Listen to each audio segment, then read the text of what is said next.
O Evangelho de Mateus, capítulo 13.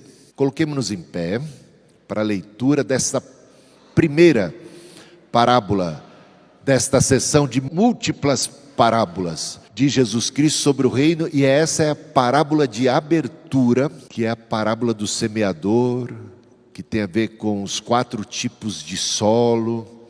Todo mundo encontrou? Naquele mesmo dia, Jesus saiu de casa e se assentou à beira-mar. E grandes multidões se reuniram em volta dele, de modo que entrou num barco e se assentou. E toda a multidão estava em pé na praia, e de muitas coisas lhes falou por parábolas, dizendo: eis que o semeador saiu a semear. E ao semear, uma parte caiu à beira do caminho, e vindo as aves a comeram. Outra parte caiu em solo rochoso, onde a terra era pouca, e logo nasceu, visto não ser profunda as suas raízes ali na terra. Saindo, porém, o sol a queimou, porque não tinha raiz, secou-se. Então, outra parte caiu entre os espinhos, e os espinhos cresceram e a sufocaram. Outra, enfim, caiu em boa terra, e deu fruto a 100, a 60 e a 30 por um. Quem tem ouvidos para ouvir, ouça. Então os discípulos se aproximaram de Jesus e lhe perguntaram: por que o Senhor fala com eles por meio de parábolas? Ao que Jesus respondeu: porque a vocês é dado conhecer os mistérios do reino dos céus, mas àqueles isso não é concedido. Pois ao que tem, mais será dado, e terá em abundância. Mas ao que não tem, até o que tem lhe será tirado. Por isso falo com eles por meio de parábolas, porque vendo, não veem, e ouvindo, não ouvem, e nem entendem. Assim neles se cumpre a profecia de Isaías: ouvindo vocês ouvirão, e de modo nenhum entenderão. Vendo vocês verão, e de modo nenhum perceberão. Porque o coração deste povo está endurecido. Ouviram com os ouvidos tapados, e fecharam os olhos, para não acontecer que vejam com os olhos, ouçam com os ouvidos, entendam com o coração e se convertam, e sejam por mim curados. Bem-aventurados, porém, são os olhos de vocês, porque veem, e bem-aventurados são os ouvidos de vocês, porque ouvem. Pois em verdade lhes digo que muitos profetas e justos desejaram ver o que vocês estão vendo e não viram. Quiseram ouvir o que vocês estão ouvindo, mas não ouviram. E aqui vem a explicação da parábola. Ouçam, portanto, o que significa a parábola do semeador. A todos os que ouvem a palavra do Senhor e não a compreendem, vem o maligno e arrebata o que lhes foi semeado no coração. Este é o que foi semeado à beira do caminho. O que foi semeado em solo rochoso, esse é o que ouve a palavra e logo a recebe com alegria, mas ele não tem raiz em si mesmo, sendo de pouca duração. Quando chega a angústia ou a perseguição por causa da palavra, logo se escandaliza. O que foi semeado entre os espinhos é o que ouve a palavra. Porém, as preocupações desse mundo e a fascinação das riquezas sufocam a palavra e ela fica infrutífera. Mas o que foi semeado em boa terra é o que ouve a palavra e a compreende. Este frutifica e produz a 100, a 60 e a 30 por um. Podem assentar. Amém.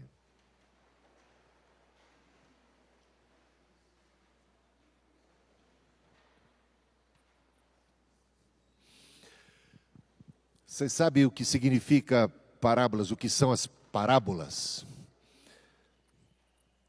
São narrativas curtas, a maioria delas tem a ver com o cotidiano das pessoas, com personagens do dia a dia, e elas falam através de metáforas, através de analogias, procurando descrever coisas mais profundas, complexas, abstratas, tem um fundo moral, uma lição espiritual, fala de realidades espirituais, de lições, assim, muito importantes, mas de um modo simples, de um modo normalmente mais gostoso de ouvir, mais cativante. E por serem histórias simples, fica mais fácil você memorizar e guardar e compreender coisas mais complexas, mais difíceis e fazer aplicações. Permite que você facilmente faça aplicação e entenda o que é que ela quer transmitir. Mas também tem alguns aspectos ou algumas parábolas que são assim um tanto enigmáticas, que são até mesmo tem lições paradoxais que desafiam a interpretação e que custam a serem admitidas e aceitas pelas pessoas, que ela muitas vezes vem confrontar o seu jeito de ser, de pensar e de viver. Então, há um grupo de pessoas que tem muita dificuldade em aceitar, em entender, introjetar. Essas parábolas de repente batem de frente com o jeito de ser de muita gente que fica incomodada ou não quer saber delas. Então, se por um lado a parábola ela é uma baita ferramenta que Jesus usou para falar a pessoas de distintas classes sociais, grupos religiosos ou ateus, de pessoas de diferentes idades, ela é muito acessível. Ela tem também, em determinados momentos, alguns aspectos que eu diria assim, que desafiam a interpretação e que chocam e que mexem com as pessoas, e algumas pessoas, ou um determinado grupo de pessoas, vai reagir negativamente, ou não vai entender, ou não quer entender em absoluto. Não quer entender seria talvez essa a melhor expressão. E agora a gente vê aqui, né, uma pergunta no final. Estou falando aqui do contexto porque essa parábola é muito importante porque ela introduz uma série de parábolas de Jesus a respeito do reino de Deus. Entender essa parábola é um ponto assim necessário, é fundamental para a compreensão das demais parábolas. E aqui Jesus é questionado porque os próprios discípulos, a princípio, não entenderam direito o significado da parábola. Eu diria mais, eles não entenderam por que Jesus falava em parábolas, por que Jesus já não vinha direto e claro e reto e falava o que ele queria dizer, por que ele estava falando em parábolas. E essa pergunta de Jesus é respondida de um jeito um tanto chocante para nós. Eu não sei se você prestou atenção na leitura, mas agora fica mais difícil até entender isso que Jesus está dizendo aqui. E eu quero convidar vocês então, vamos para o texto bíblico aqui. Olha o que Jesus diz a respeito, como é que ele responde isso, né? Está aqui a pergunta dos discípulos, está no versículo 10. Porque o Senhor fala com eles por meio de parábolas. Ao que Jesus respondeu: porque a vocês é dado conhecer os mistérios do reino dos céus, mas àqueles isso não é concedido. E aí, como é que você interpreta isso? Significa que Jesus está escondendo as coisas de um determinado grupo de pessoas, porque Ele não quer que essas pessoas saibam, porque Ele não quer que essas pessoas sejam salvas, porque Ele não ama essas pessoas, porque Ele não se interessa por elas? Seria esta a sua interpretação? Que grupo de pessoas é este? A quem Jesus se refere? Veja, continua aqui a leitura. Pois ao que tem, mais será dado, e terá em abundância, mas ao que não tem, até o que tem lhe será tirado. Por isso falo com eles. Quem são eles? Por meio de parábolas, porque vendo não veem, e ouvindo não ouvem, e nem entendem. Assim nele se cumpre a profecia de Isaías. Aí uma chave para a compreensão. Essa profecia de Isaías que ele vai citar aqui se encontra exatamente em Isaías capítulo 6. Logo depois daquela visão de Isaías e do chamado de Isaías, eis-me aqui, envia-me a mim. Ele está sendo enviado para pregar ao seu povo Israel, ao seu povo Israel. Portanto, a pregação de Isaías e essa profecia de Isaías tem a ver com o povo de Israel, um povo amado por Deus, um povo que teve privilégios que outros povos não tiveram. O Senhor enviou tantos e tantos profetas, o Senhor lhes concedeu a palavra, o Senhor os resgatou, o Senhor os ama. É o povo que eu diria assim, mais privilegiado em toda a face da terra, em termos de revelação e de manifestação de Deus, em toda a história da humanidade. São eles aqui. Estes, vejamos o que é que disse o profeta Isaías a respeito desses. Ouvindo vocês, ouvirão, e de modo nenhum entenderão. Vendo vocês, verão, e de modo nenhum perceberão, porque o coração deste povo está endurecido. Ouviram com ouvidos tapados. Fecharam os olhos. Não se trata de gente que não tem de fato ouvido para ouvir. Trata-se de gente que, tendo ouvido para ouvir, tapa os ouvidos. Está entendendo? Não é gente que nasceu sem olhos para enxergar. É gente que fecha os olhos para não enxergar. É disso que se trata. Não é Deus que está, de maneira arbitrária, tapando os ouvidos dessas pessoas e fechando os seus olhos. Porque Deus não quer que elas enxerguem. Não.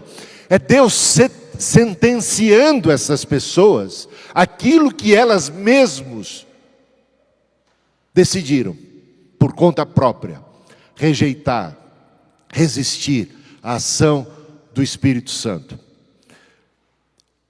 Para que fecharam seus olhos. Deus está então fechando os olhos de quem resolveu insistentemente fechar os próprios olhos. Deus está entregando essas pessoas a si mesmas. Deus está dizendo, então seja como você quer. Então seja do seu jeito. Já que você insiste, seria basicamente isto. Para não acontecer que vejam com os olhos, ouçam com os ouvidos, entendam com o coração e se convertam e sejam por mim curados. Não é que Deus não quer curar. É que Deus está entregando essas pessoas ao seu próprio desígnio, à teimosia do seu coração. Vou citar aqui alguns versículos, que comprovam isso, tá? Tá aqui.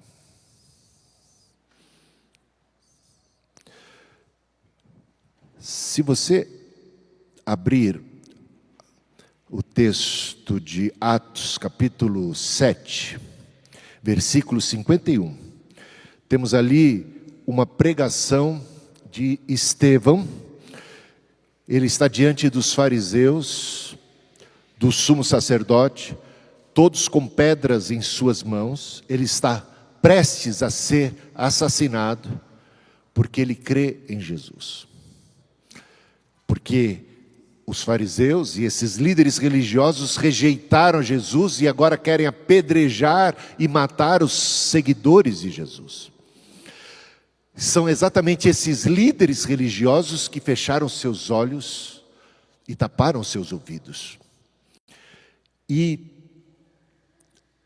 uma declaração firme, forte de Estevão a respeito deles é esta: homens teimosos e incircuncisos de coração e de ouvidos, vocês sempre resistem ao Espírito Santo. Teimosos, incircuncisos de coração, sempre resistem ao Espírito Santo. Ou seja, não é que o Espírito Santo de Deus, não é que Jesus não quis salvá-los. Aliás, a ação do Espírito foi constante na vida deles, de tal modo que o que Estevão declara é que eles sempre resistiram ao Espírito Santo. E aí é que se dá a dureza do coração. Quanto mais oportunidade você recebe, quanto mais Deus age na vida, e você faz pouco caso, e você descrê, e você deixa para lá, e você se esquiva, e você não aceita, mais o seu coração vai sendo endurecido. É um processo. Sempre resiste ao Espírito Santo. Romanos 10, 21. Quanto a Israel, porém... Romanos 10, 21. Dá um tempinho para vocês acharem, né? Tem que fazer isso, senão... Romanos 10, 21. Paulo, em Romanos capítulo 9, Romanos capítulo 10, Romanos capítulo 11, aborda a rejeição de Israel, que acabaram de povo, de propriedade exclusiva de Deus. A gente fala aqui de Israel do modo em geral. Jesus veio para os que eram seus, mas os seus, no modo em geral, não o receberam. A gente sabe que Maria recebeu, que José recebeu, que Isabel recebeu, que Zacarias, que João Batista, a gente sabe de Simeão, de Ana, dos apóstolos, ou seja, a gente sabe que muitos ali, judeus, aceitaram a Cristo, mas o povo, de uma maneira em geral, rejeitou a Cristo. O povo resistiu a graça, a manifestação do Espírito Santo. Então, nesse contexto, Romanos 10, 21, Paulo diz, quanto a Israel, como um todo, como uma coletividade, porém diz, todo dia estendia as mãos a um povo desobediente e rebelde. Não é que Deus, de antemão, decidiu que eles fossem desobedientes e rebeldes. Não. Deus não causou a rebelião deles. Deus proporcionou a eles salvação. Deus estendeu a mão a eles. Deus veio para eles. Cristo veio para eles em primeira mão, para os que eram seus. Os seus não receberam. Então, o resultado foi esse. Paulo, em Atos capítulo 17, ele fala exatamente sobre essa rejeição de Israel. Ele diz lá, ele passou a manhã e a tarde, tentando persuadir os judeus. Ele já vinha fazendo isso de cidade em cidade, sempre quando ele chegava numa cidade, ele chegava nessa cidade e ele ia direto para a sinagoga. Ele procurava pregar em primeira mão para os seus conterrâneos judeus.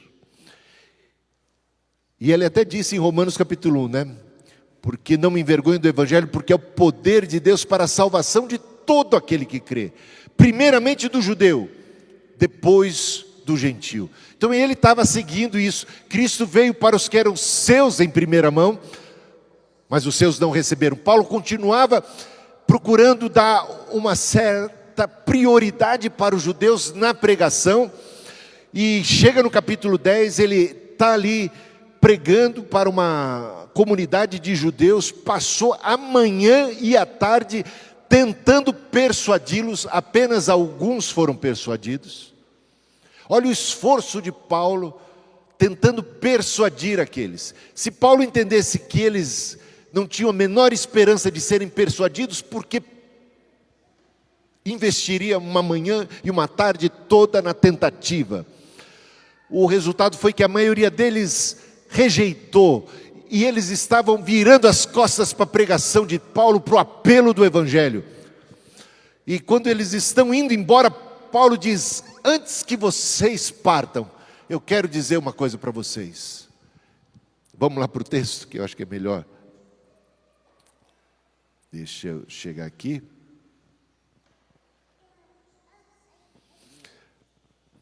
Desculpa, eu falei 17, não, é 28. Atos 28, 23. Paulo pregando em Roma. A partir do versículo 23, diz assim: Tendo eles marcado um dia, foram em grande número ao encontro de Paulo no lugar onde ele residia. Então, desde a manhã até a tarde, lhes fez uma exposição em testemunho do reino de Deus, procurando persuadi-los a respeito de Jesus, tanto pela lei de Moisés como pelos profetas. Houve alguns que ficaram persuadidos pelo que Paulo dizia. Outros, porém, continuaram incrédulos. E havendo discordância entre eles, começaram a ir embora. Mas antes que saísse, Paulo disse estas palavras: bem falou o Espírito Santo aos pais de vocês, por meio do profeta Isaías, quando disse...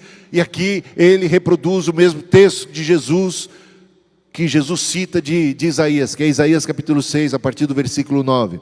Bem falou o Espírito Santo aos pais de vocês, por meio do profeta Isaías, quando disse: vá a este povo e diga, ouvindo vocês ouvirão e de modo nenhum entenderão, vendo verão e de modo nenhum perceberão, porque o coração desse povo está endurecido, ouviram com ouvidos tapados e fecharam os olhos, para não acontecer que vejam com os olhos, ouçam com os ouvidos, entendam com o coração e se convertam e sejam por mim curados.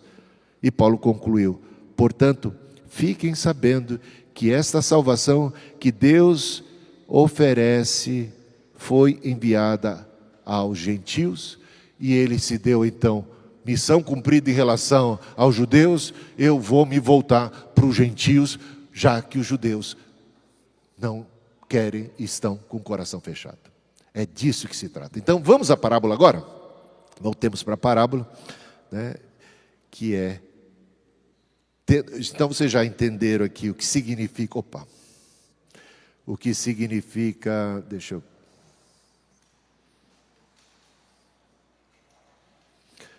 O que significa parábolas? Por que Jesus falava em parábolas? Tem esse aspecto pedagógico, de facilitar, mas também tem alguns elementos, em algumas circunstâncias, elementos paradoxais e de interpretação mais complicada. E vamos à parábola em si. Eis que o semeador saiu a semear. Parte da semente caiu no caminho, à beira do caminho. E Jesus interpreta isso dizendo que trata-se daqueles que ouvem e não entendem. A quem ele está se referindo então? Aos fariseus. E é claro, isso diretamente aos fariseus. Ao grupo de judeus que, na sua grande maioria, receberam a palavra, mas não acolheram. E antes mesmo que essa palavra entrasse, há já um bloqueio, há já um preconceito, há já uma resistência, não estamos abertos a ouvir. Então existe, no caso daqueles fariseus, gente como eles, que tem tanto preconceito em relação à palavra, que eles não dão ouvidos. O que é? É evangelho? Não quero saber. O que é?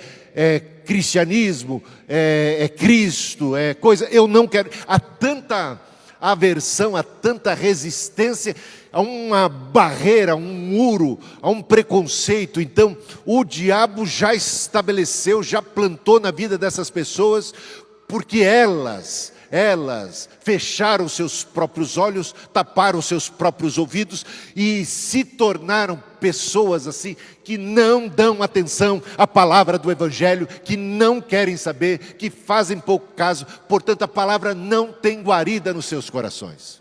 E essa é de fato uma descrição do quadro daquele grupo, daquela multidão de judeus que de repente não quer nem saber de Jesus. E resistem. Vós sempre resistis. Geração teimosa, incircuncisos de coração, para ouvir, para entender e para receber e para acolher. Então, esse é o primeiro solo. Aqui temos 4 tipos de solos, 4 tipos de coração. A gente ensinava aí para as irmãs na quarta-feira, coração, alma, espírito, isso que é uma descrição do nosso ser interior, de como é que nós, na nossa mente, no nosso coração, os nossos sentimentos, o nosso espírito, o nosso ser interior, como é que ele acolhe essa palavra, que tipo de que solo nós somos. Então, como vocês estão aqui, eu já vejo que vocês não fazem parte desse primeiro solo. Estão fora, porque senão não estariam aqui. A não ser que alguém obrigou vocês a virem. A não ser que vocês estejam aqui de mau grado, não é não? Então esse solo já não é aquele solo... Porque a gente sabe que pode ser que tem gente que vai na igreja mesmo para contestar. Não tinha lá, o pessoal estava ouvindo Jesus também. Mas eles estavam lá para tentar pegar Jesus de algum jeito, em alguma contradição, tentando desmoralizar Jesus. Tem gente que já tem uma atitude já antagônica a Cristo. Não vejo que seja o caso aqui. Bom, a segunda parte da semente caiu em solo rochoso. Solo rochoso, que tem uma camada muito superficial de terra por cima, e que de repente, quando essa semente cai nesse solo, porque ainda tem um pouco de terra, a semente germina. Alguns pastores, alguns pregadores vão dizer assim que não germinou não, que pareceu germinar, mas o texto aqui diz que germinou. Diz que nasceu uma planta. Diz que tem uma planta aqui depois, não é? Teve vida. A palavra, que é a semente, né? Eu acho que eu não expliquei isso para vocês, que o semeador aqui é o pregador, é Jesus que está semeando a palavra e os pregadores. A semente é a palavra de Deus, é o evangelho do reino de Deus, que traz vida, que veio para dar vida, e de repente encontra um solo mais receptivo, ao contrário daquele à beira do caminho. Esse solo é mais receptivo, ele é acolhedor, ele recebe a palavra, a semente com alegria, e essa acolhida, a semente proporciona a germinação de um novo ente, de uma planta nasce, a vida brota, brotou a vida, gente, nasceu a vida ali, nasceu a vida, logo nasceu, é o que diz aqui, mas tinha pouca terra, e quando a raiz foi tentando aprofundar, se deparou com um rochedo. Agora, eu acho que a gente tem que refletir. O bom dessa parábola aqui é que ela faz você fazer uma leitura mais introspectiva, um olhar mais para dentro de si, um autoexame. Ei, calma lá.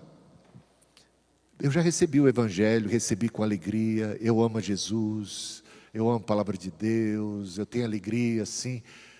Mas será que eu tenho, que o meu coração permite que essa semente vá fundo, encontre em mim raízes, a raiz que vai profundo, um solo acolhedor para uma raiz que se aprofunda, que se alargue em mim, que de maneira que esteja muito bem ramificada em mim, no mais íntimo do meu ser, tão dentro de mim, tão ali solidificada em mim, que permite aquilo que essa semana, na quinta-feira, a Gisele me mostrou uma foto de uma árvore que ela se deparou com ela lá nos Estados Unidos, a sequoia. Árvore milenar, cujas raízes são profundas, é a árvore mais alta que existe no mundo. Gente, é enorme. A Catarina pareceu, tem uma foto que ela tirou da Catarina, da filha da Gisele. A Catarina é grande, hein? Mas ficou a Catarina parecendo uma formiguinha diante da cegonha. E tinha lá uma cegonha que caiu, que depois de milênios tombou. E eles preservaram ela caída ali para que pudesse haver a contemplação do tamanho das raízes da cegonha. E aí, quando você tem a dimensão do tamanho das raízes, você entende por que ela pôde crescer tão alto assim. Porque ela encontrou um solo fértil. Ela encontrou um solo que teve o cuidado de ser bem nutrido, para que essa raiz pudesse, porque, meus irmãos, quando a gente planta, alguém aqui já plantou alguma árvore, alguma planta, há que se ter cuidado, não apenas com o preparo dessa terra, para que ela seja uma boa terra. A gente tem que arar a terra tem que ser boa, e ela tem que estar bem nutrida, e há um cuidado posterior de nutrir, para que a raiz possa ter todo o alimento necessário para ela se expandir, e quanto mais ela aprofunda, mais ela pode subir, e mais saudável será a árvore. E aqui, infelizmente, não foi o caso.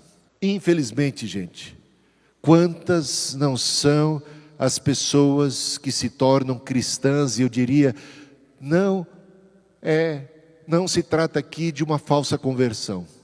Se trata de pessoas que nasceram, ela logo nasceu, virou uma planta, né? Mas uma planta que acabou sendo aquela sem raiz profunda, que ficou fraquinha, e aí vem uma intempérie, aí vem uma provação, aí vem um vento forte, aí vem um sol, aí vem tudo é motivo para essa árvore sucumbir, padecer, morrer, e nunca chegar à maturidade, e nunca dar o devido fruto, e nunca cumprir aquilo que é a sua vocação, pela força da semente. Não há nada de errado na semente, o que há de errado é na qualidade desse solo que tem rocha. O que seriam essas rochas? O que seria isso que de repente a gente é tão superficial com as coisas de Deus, que a gente não busca Deus, que a gente não se alimenta, que a gente não crê de verdade, e que a gente não desenvolve, a gente não faz o que Pedro diz, crescei, antes crescei na graça e no conhecimento do Senhor. A gente não cresce, a gente não se aprofunda, a gente fica no oba-oba da fé, a gente fica no vai da valsa, fica naquela coisa mais assim, festeira, mas quando vem a provação, isso não é suficiente. Não basta você ter uma alegria, não basta você de repente na hora do louvor adorar e até se alegrar, não basta você ter recebido a Jesus até com alegria, se você não permitiu que a palavra de Deus encontrasse profundidade na sua vida, e você tivesse uma verdadeira experiência com Deus, que te levasse a crescer na graça, e estar tão firmado na rocha. Meus irmãos, Jesus disse, ele comparou, aqueles que ouvem as minhas palavras e não as praticam, eu comparo com alguém que construiu a sua casa sobre a rocha.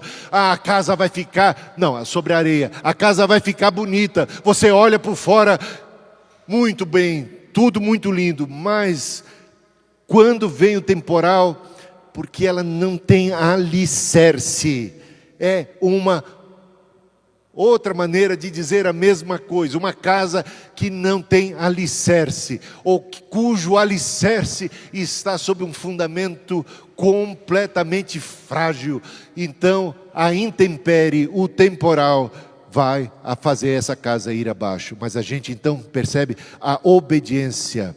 Aquele que tem os meus mandamentos e os guarda, esse é o que me ama. Gente que leva a sério o seu relacionamento com Deus. Mas tem muita gente que a coisa é toda superficial, gosta, quer tal, mas não, olha, está de oba-oba no cristianismo. Nunca vai para frente, nunca vai chegar a amadurecer, crescer, se fortalecer, se robustecer e ser uma árvore frutífera, infelizmente. A outra parte cai no meio dos espinhos, e esses espinhos representam o que, gente? Os cuidados desse mundo, as preocupações desse mundo. Todo mundo tem. Então a gente poderia, então todo mundo aqui nasceu, é solo entre os espinhos? Não, calma. A maneira é como nós lidamos com esses espinhos. Que tipo de influência, como é que esses espinhos existem? Existem aí na natureza de qualquer árvore a coisa, mas alguns se deixam cercar pelos espinhos de tal sorte que os espinhos estão por cima, estão por baixo, estão por todo lado e sufocam. Os espinhos são as preocupações dessa vida, os espinhos são o fascínio pelas riquezas, os prazeres da carne, o amor às coisas desse mundo. Sabe, é gente que ama Deus, mas não sobre todas as coisas. Falei e disse, ama Deus, ama Jesus, amo, mas não sobre todas as coisas. Há um amor concorrente, há um coração dividido, há alguém que está em cima do muro, há alguém que é o crente Raimundo, um pé na igreja, o outro no mundo. É alguém como o jovem rico, que se aproximou de Jesus e perguntou, o que é que eu preciso fazer para ter a vida eterna? Olha o interesse dele pelas coisas espirituais. E Jesus, o amando disse, uma coisa te falta.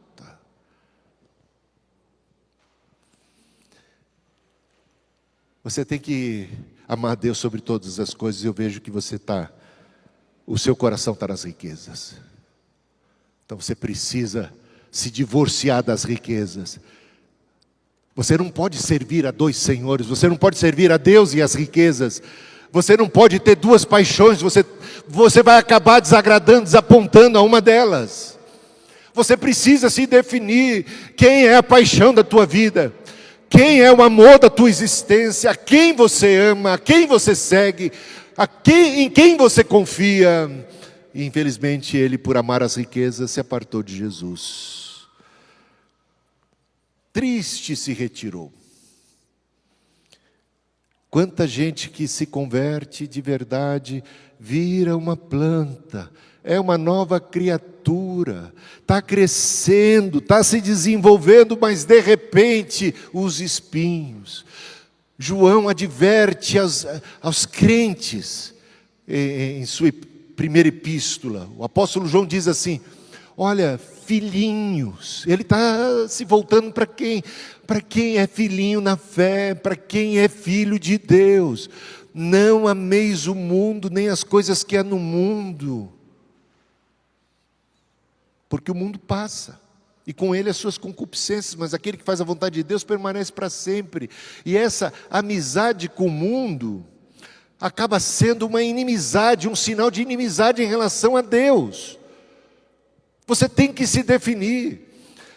Não terás outros deuses diante de mim. E os filhinhos correm risco. Por isso a exortação de João, filhinhos, não ameis o mundo, olha lá o perigo. E ele termina a sua epístola dizendo, cuidado com os ídolos. E ídolos, meus irmãos, podem ser esses de pau, de pedra, de bronze, esses ídolos que temos que são de outras religiões, ou a crença em outros deuses, ou colocar qualquer ser ou qualquer criatura em pé de igualdade com Cristo. E os ídolos podem ser esses do rock and roll, do pop, do futebol, ou da filosofia, ou o ator, ou a atriz, ou os escritores, os sábios, os políticos. Os ídolos podem ser muita coisa. Os ídolos podem ser aquilo que nós curtimos de montão e que de alguma maneira concorre com a nossa devoção a Deus, que diminui a nossa devoção a Deus, que compromete o nosso amor ao Senhor. O dinheiro, o sucesso, a carreira, a família, filhos. Não necessariamente falamos de coisas em si, mas em si pecaminosas, mas nós podemos tornar coisas boas em ídolos. Nós podemos amar mais um filho do que amamos a Deus. Nós podemos amar mais uma pessoa do que amamos a Deus. Amar uma pessoa é uma coisa boa, mas quando tornamos essa pessoa um ídolo para nós, aí a coisa é complicada. Aí incorremos em grave erro. E isso pode ser espinho. Tudo isso pode sufocar.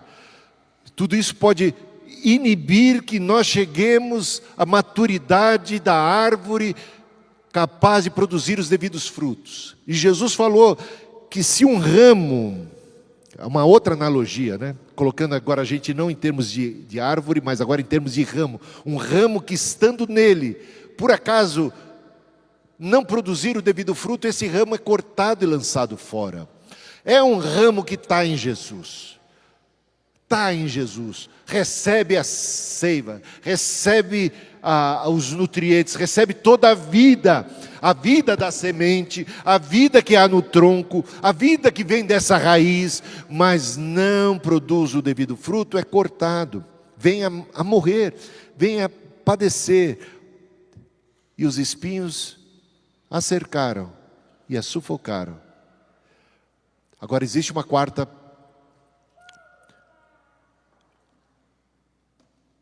parte da semente que caiu em terra boa. Essa terra boa, a semelhança do terreno rochoso e do espinhoso, acolhe com alegria, germina tanto quanto germinou no rochoso, quanto germinou no que estava em meio aos espinhos. Cresce, só que não vai ter o mesmo desenvolvimento precário, capenga dos anteriores, porque ao contrário do rochoso, não tem rocha aqui, não tem barreira. Cristo, a semente do Evangelho, não encontra barreira em mim, não encontra obstáculos, não encontra unidades estanques, não encontra um certo reservatório, uma plataforma interna completamente bloqueada e que não permite o alcance da palavra de Deus. Não, a palavra, a raiz encontra espaço para expandir-se dentro deste terreno que é bom, desta terra que é boa e acolhedora, e permite que a raiz encontre seu espaço para aprofundar-se nele. E ao contrário do que caiu em terreno espinhoso, esta planta, ela está olhando para o autor e consumador da fé, ela está crescendo e se desenvolvendo. Os espinhos não vão impedir o seu avançar. Ela não dá um valor, ela não dá uma atenção aos espinhos. Os espinhos, eles não são tão relevantes, eles são irrelevantes. Tal é a vocação para crescer e para produzir aquilo que é o propósito de Deus ao plantar essa semente. A semente vai encontrar profundidade, vai encontrar força para subir. Ela não tem obstáculo lá no seu interior e não tem obstáculo para seguir avante. Esta é a boa terra, e nesta boa terra esta planta vai crescer, essa árvore vai chegar à maturidade e vai produzir o devido fruto. E eu pergunto a você, em qual categoria de terreno o seu coração se encontra? E aí, cada um de nós, quem tem ouvidos, ouça. Se temos ouvido a palavra e o Evangelho, não vamos tapar os nossos ouvidos como os que estão, a semente que cai à beira do caminho. Não vamos tapar e não vamos fechar os nossos olhos para não nos convertermos, porque não queremos a evidência, porque não queremos a clareza da palavra, porque não queremos que ela seja tão límpida e tão clara, porque nós não queremos nos render a ela. Não seja essa a nossa atitude de maneira alguma, embora seja a atitude, eu diria, de grande parte da humanidade. Mas não da maioria dela, graças a Deus. A maioria da humanidade se encontra nesse 3/4 de semente. As crianças, por acaso, gente, as crianças são super, hiper, mega receptivas à palavra de Deus. Ou não são? São. A maioria das pessoas, quando ouve o Evangelho, tem simpatia. Quando o Evangelho é pregado devidamente, quando Jesus é apresentado, a grande maioria das pessoas é receptiva a Jesus ou não é? É receptiva a Jesus. É só perguntar no nosso contexto ao redor quem ama Jesus, quem respeita Jesus, quem admira Jesus, e você vai ver, até os ateus têm uma certa admiração por Jesus. Pessoas de outras religiões. Quando Jesus é apresentado, estou lembrando do Gandhi. Ele dizia assim que ele já teria se convertido há muito tempo. Isso é uma crítica aos cristãos, tá? Mas olha a admiração dele por Jesus. Ele falou assim: se eu tivesse conhecido um cristão, eu já teria me convertido, porque Jesus é demais. Mas o problema é que E o que ele via eram os cristãos escravizando o seu povo, né? Uma nação cristã como a Inglaterra, né? Sendo tirana. Ou os maus testemunhos dos cristãos. O próprio Gandhi disse: Jesus, ele é fora de série. Ele é fora de série. A maior parte das pessoas, quando recebe a mensagem do Evangelho, tem uma certa alegria, tem uma certa receptividade positiva. O problema é que muitos não vão ter. É solo rochoso. Solo rochoso eu acho que é muito poderoso, é muito forte, muito comum. E quantos não são aqueles que se convertem mesmo de verdade e acabam, infelizmente, sucumbindo aos prazeres desse mundo, às coisas desse mundo, às atividades desse mundo? Essa vida acaba tomando o primeiro lugar. Então, que bom se a gente pode ser terra boa, se a gente pode cumprir o propósito de Deus. Gente, eu vos designei para que vades e deis fruto, muito fruto, e o vosso fruto permaneça. Essa semente foi plantada para a gente frutificar, para a gente se tornar uma árvore frondosa, com raízes profundas, que cumpre a sua vocação de dar o bom fruto, de semear a semente. Agora eu vou para algumas aplicações práticas, já antecipei, mas tem mais algumas aqui, que eu anotei, quero passar para vocês. Primeiro, que a parábola desafia esse autoconhecimento, que eu já coloquei para vocês. Que tipo de coração somos nós? Essa leitura que precisamos fazer. Outro é o cuidado com as influências. Atente para ver o que seria espinho ao seu redor, o que poderia estar sufocando esta semente de, uma vez feita a árvore, crescer e produzir fruto. O que é que está, se há algo tornando você uma pessoa infrutífera, ou concorrendo com Cristo, se também você está nutrindo devidamente a fé. E a outra, se você é perseverante diante das tribulações. Porque se você não é perseverante, muito provavelmente é porque o seu coração é rochoso, porque não houve aprofundamento da raiz. Se você desanima, se você apavora, se você desespera, se você abandona o caminho diante das provações da vida, você já perde a fé. Ou seja, o vento forte, o sol que vem forte, de repente já é suficiente para fazer você desanimar da fé. É porque você, de fato, é do tipo terreno rochoso, que nunca houve uma raiz que se aprofundou, infelizmente. Dá uma olhada agora nisso, porque você pode reverter esse quadro. E agora, por fim, vamos espalhar a boa semente, porque Jesus é o pregador, era o pregador, estava aqui espalhando a boa semente, e a gente espalha a boa semente de maneira generalizada.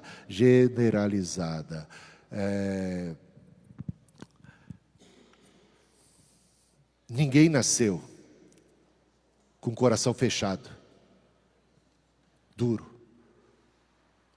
Nós nascemos com a inclinação para o pecado. O Senhor ordena todos, em todos os lugares que se arrependam, Ele concede graça para as pessoas se arrependerem. Mas quando as pessoas não se arrependem, quando as pessoas recebem a graça e elas endurecem o próprio coração, elas se fecham, quando elas recebem mais graça ainda e elas se fecham segunda vez, recebem mais oportunidade e elas resistem à ação do Espírito Santo, elas vão ficando empedernidas. Elas endurecem o próprio coração. E pode chegar realmente ao ponto de Deus entregá-las a si mesmas, como Deus entregou Faraó a si mesmo.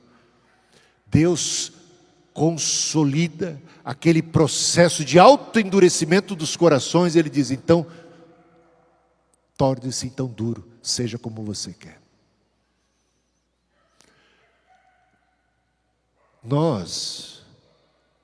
Nosso futuro não está definido por um destino já pré-estabelecido e traçado e forçoso sobre mim e sobre você. Todos aqui tinham sim a oportunidade de acolher, de crer e de se desenvolver. O problema foi que, num primeiro caso, fecharam os olhos, taparam os ouvidos. Não quiseram dar atenção à semente. Num segundo caso, receberam, mas não permitiram, algo bloqueou um coração rochoso. Não, foram cristãos superficiais, de temporada, de acaso, de superficialidade. Nunca aprofundaram, essas raízes nunca se aprofundaram nesta pessoa. E o terceiro, tantos amores, tantas paixões, tantos cuidados, tantas coisas, tantos interesses, que Deus fica em segundo, terceiro, quarto plano, e a concorrência, e isso sufoca realmente. Essa árvore nunca amadurece como árvore cristã para produzir o devido fruto, e Deus nos conclama agora sermos os porta-vozes, ide por todo mundo pregar o Evangelho, prega a toda criatura, anuncia, porque as pessoas podem, como o apóstolo Paulo insistia com os judeus, porque ele sabia que eles podiam ser persuadidos, ele investe para que sejam persuadidos, mas tem gente que vai se fechar, e vai se fechar pela milésima vez. Todo dia, disse Deus, eu estendi as mãos a um povo rebelde, teimoso, de dura cerviz. Vós sempre resistis ao Espírito Santo. Infelizmente, o caso de determinado grupo de judeus, os fariseus em particular, e de tanta gente que não quer nem saber, que resiste já de antemão, então essa semente não vai encontrar guarida. Mas independente disso, sejamos os pregadores do Evangelho para todo lado, espalhando a mensagem para todo lado e confiando que, ainda que haja muita frustração na pregação do Evangelho, 1/4 da semente vai encontrar terra boa, e vai valer a pena ter pregado e evangelizado.